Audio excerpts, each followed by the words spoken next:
A paz do Senhor para todos.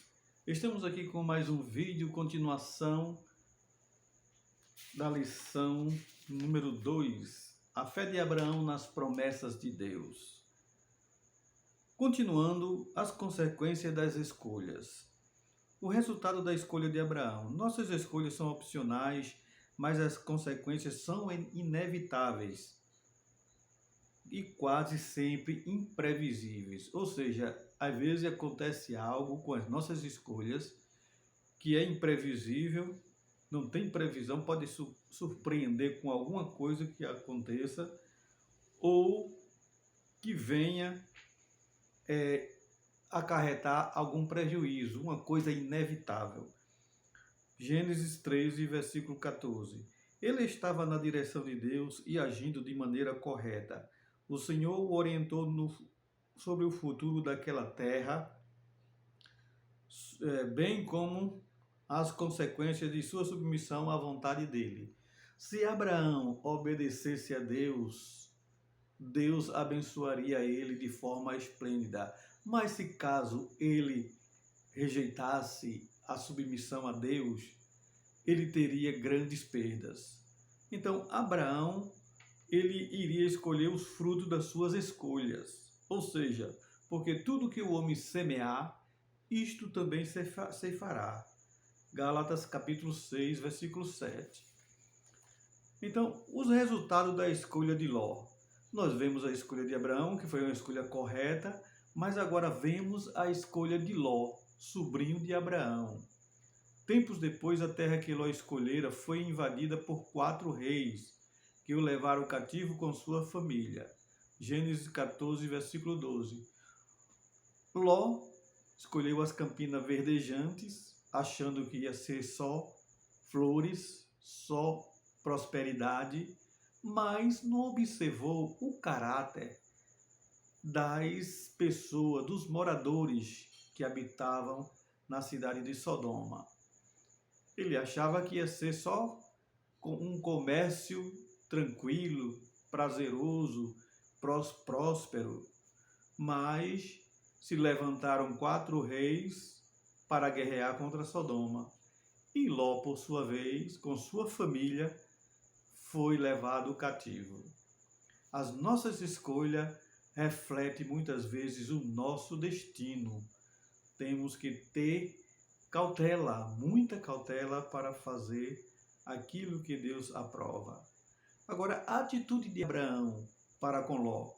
Abraão soube, teve conhecimento ali da prisão de Ló com sua família, com seus servos, e Abraão saíram com todos os seus empregados em defesa de Ló. Abraão reuniu seus empregados para defender Ló.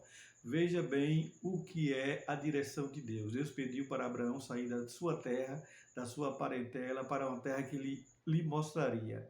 Mas, por sua vez, seu sobrinho Ló desejou ir com Abraão. Isso traz sérios prejuízos para nossas vidas quando nós abrimos uma oportunidade generosa para alguém que Deus não mandou que fosse conosco. É aí que está o problema. Então acarretou problemas para Abraão. Ele teve que libertar Ló com sua família e os seus homens, os seus empregados. A atitude do patriarca demonstrou que ele não tinha nenhum tipo de ressentimento quanto à escolha de Ló. Abraão pelejou em favor do seu sobrinho e libertou ele e todos que foram levados cativos. Gênesis 14, de 14 a 16. O pai da fé confiava em Deus e sabia o momento certo de agir. Precisamos orar, confiar no Senhor, mas também agir no momento correto. Abraão agiu no momento correto. Ele não ficou zangado com Ló, com mágoa, magoado, ressentido, porque Ló não quis ficar com ele, se dividiu. E a divisão, ela traz muitas consequências desagradáveis para o ser humano. É por isso que a Bíblia diz em Provérbios 18, versículo 1, não se separar, não se dividir. Os altares erguidos por Abraão. Abraão era um construtor de altares. Aonde ele chegava, ele levantava um altar. Isso fala de um crente devoto, fiel, honesto, sincero, que procura sempre agradar o seu Senhor. Abraão era um adorador, um verdadeiro adorador. Ele levantou altares quando passava pelos lugares em consagração e adoração ao Senhor. Senhor, eu estou aqui. Me ajuda, me acompanha, me guia por esse caminho. Aonde ele fazia sua estadia, ele parava para orar. Isso mostra que o crente não deve abandonar a oração de forma alguma. Jesus, a Bíblia diz que ele tinha costume de orar. Orava de madrugada, orava pela manhã cedo, orava antes das refeições. Então Jesus foi um grande exemplo.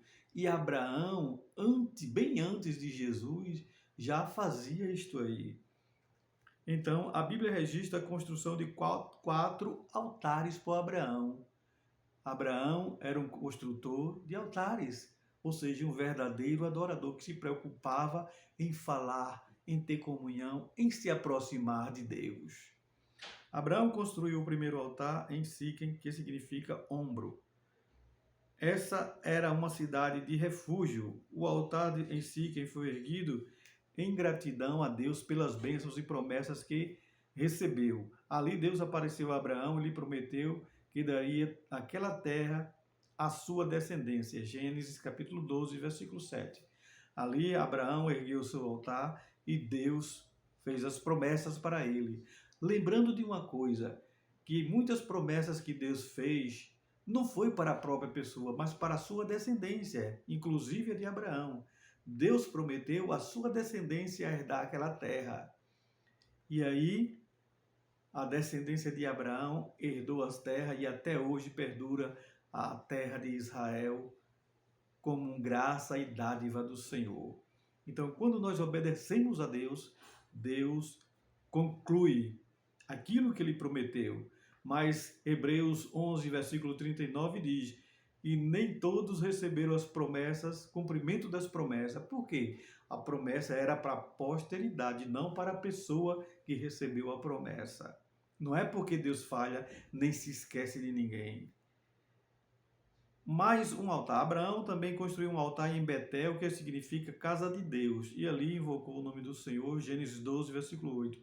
Ele sabia que era estar na casa de Deus. Não era só um homem de fé, mas um adorador por excelência. Ele fazia tudo com voluntariedade. Ele não era cogitado para forçar a fazer algo para Deus, ele fazia voluntariamente. Mas congregar é um dever de todo cristão. Hebreus 10, 25. Precisamos congregar, não desigrejar, porque a Bíblia manda congregar todas as nações diante do Senhor. O altar em Hebron, em Moriá. É interessante que Abraão foi para Hebron, que significa união, depois que seu sobrinho Ló separou-se dele. Tal fato nos lembra que em nossa jornada devemos viver em união. Ó quão bom e quão suave é que os irmãos vivem em união. Salmo 111, versículo 1. Precisamos permanecer no amor fraternal, que é o amor de irmão para com irmão. O altar construído em Moriá foi o que mais lhe causou preocupação na alma, pois ele teria que sacrificar seu próprio filho em promessa, o filho da promessa, Isaque, nesse altar que ele construiu. Deus provou a fé do seu amigo. Não foi fácil para o patriarca ouvir aquela determinação. Imagine o coração do pai quando o filho perguntou: meu pai, e disse ele: eis-me aqui, meu filho. E ele disse: eis aqui o fogo e a lenha, mas o cordeiro para o holocausto, cadê? E aí Abraão, Deus proverá. Foi a resposta que Abraão deu para o seu filho Isaque. Deus proverá. E na realidade Deus proveu, porque Deus não permitiu o sacrifício de Isaque, ele apenas provou a fé de Abraão. E Abraão mostrou mais uma vez que o verdadeiro adorador não nega aquilo que o seu Senhor pede. E ele fez, mas o Senhor impediu dele imolar seu filho, de matar seu filho em sacrifício. E aí Deus disse: agora eu sei que tu temes verdadeiramente a Deus. Você tem provado para Deus que ama Ele de todo o coração. Eu tenho provado para o Senhor que amo Ele de todo o coração. É isso que Deus quer de nós. Não é apenas palavras, não são palavras que vai resolver nossos problemas, mas são atitudes. Atitudes que engrandecem, que elevam a nossa alma diante do Senhor, não sendo exaltado de vanglória, mas com a humilhação necessária para alcançar a graça do Senhor. Então, Deus provou Abraão e Abraão saiu vitorioso.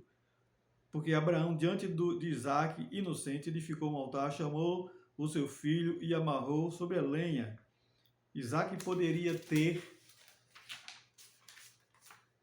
protestado, mas admoestou-se, mas submeteu-se resignadamente, demonstrando a sua confiança no Deus de seu pai, e certamente também o seu. Depois de provado, o anjo mostrou a Abraão um cordeiro para o sacrifício. Então Deus não quer que ninguém seja morto, lançado no fogo, queimado vivo, como os costumes dos povos pagãos. Deus apenas testou a fé de Abraão. E Abraão provou que é o pai da fé, o pai daqueles que têm fé em Deus. Então nós somos filhos da fé de Abraão. E você pode fazer parte. Acredite que Deus, ele tem cuidado de nós. Ele te chama e ele quer libertar sua alma, quer libertar nossa alma, ou na nossa vida, para vivermos em união, somente servindo ao Senhor. E na eternidade não deixaremos, não pararemos de adorar ao nosso Senhor. Que Deus fale mais forte no teu coração, no meu coração, no nosso coração. E vamos seguir em frente, vamos olhar para o alto, de onde vem o nosso socorro, o socorro do Senhor, que é a nossa força e a nossa verdadeira alegria e felicidade. Amém?